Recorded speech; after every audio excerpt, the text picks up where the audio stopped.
नमस्कार, स्वागत आहे आपल्या चॅनलवर।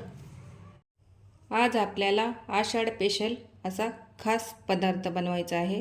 त्याच्यासाठी लसूण घेतलाय सोलून, हिरवी मिरची, मीठ आणि हळद एकत्र केले, भरपूर कोथिंबीर, जिरे आणि ओवा।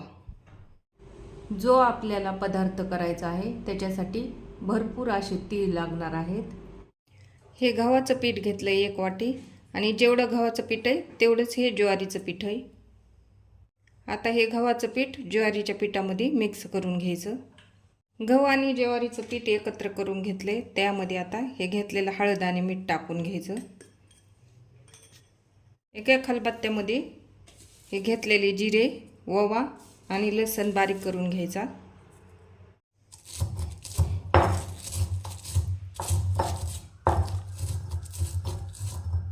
जिरे, लसूण, ओवा थोडासा बारीक झाला की ह्याच्यामध्ये हिरवी मिरची टाकून घ्यायची। हिरवी मिरची असे तुकडे करून टाकायचे म्हणजे लवकर बारीक होते।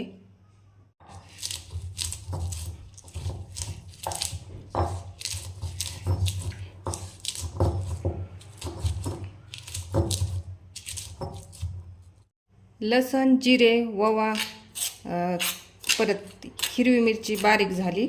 आता ही पिठामध्ये काढून घ्यायची। बारीक केलेली लसूण, हिरवी मिरची, जिरे आणि ओवा पिठामध्ये टाकून घेते।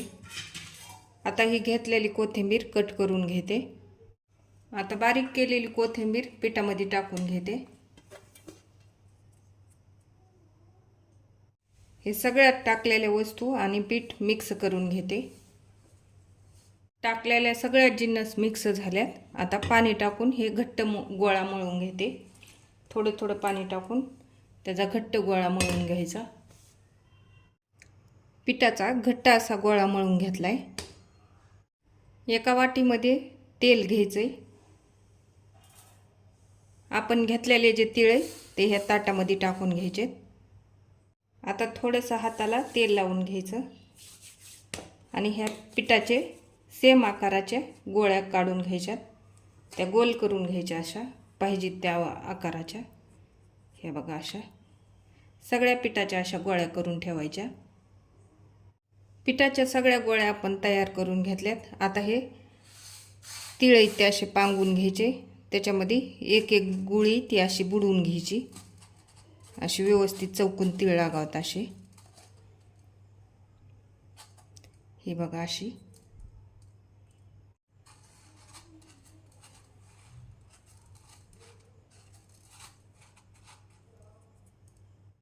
सगळ्या गोळ्या मी तिळामध्ये अशा चपट्या करून घेतल्यात। हे बघा, व्यवस्थित तीळ लावून घेतलेत त्याला। आता एका पोळपाटाला आणि बेलण्याला व्यवस्थित असं तेल लावून घ्यायचं आणि ह्या ज्या गोळ्या आपण चपट्या केल्या ना त्या लाटून घ्यायच्या व्यवस्थित अशा गोल। जास्त पातळ पण नाही आणि जास्त जाड पण नाही। हे बघा, अशा पद्धतीने लाटून घ्यायच्या सगळ्या। तर अर्ध्या गोळ्या मी लाटून घेतल्यात, अर्ध्या गोळ्या तळीत तळीत लाटणार आहे। कढईमध्ये तेल गरम व्हायला ठेवले, तोपर्यंत आपल्याला ह्या ज्या गोळ्या आहेत ना त्या एक एक एक एक लाटून घ्यायच्यात।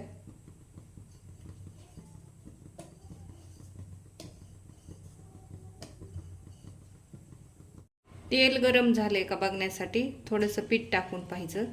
तेल गरम झालेलं आहे। आता आपण ज्या गोळ्या करून लाटून ठेवल्या होत्या ते आता एक एक करून टाकून घ्यायचं ह्याच्यात।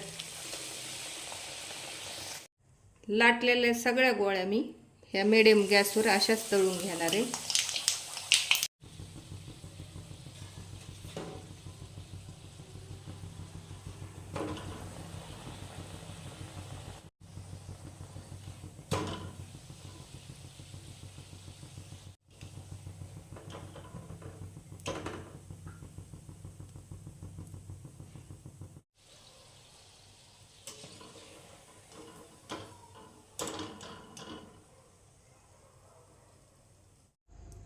ह्या पदार्थाला तिखट पुऱ्या किंवा तीळ लावलेले कोंडुळे असं नाव आहे। तर केलेले सगळे कोंडुळे मी तळून घेतलेत। तर तयार आहे आपला आषाढ स्पेशल तिखट असा पदार्थ। नक्की ट्राय करा। व्हिडिओ आवडल्यास लाईक करा, शेअर करा, सबस्क्राईब करा आणि बेल वाजवायला विसरू नका. थँक्यू.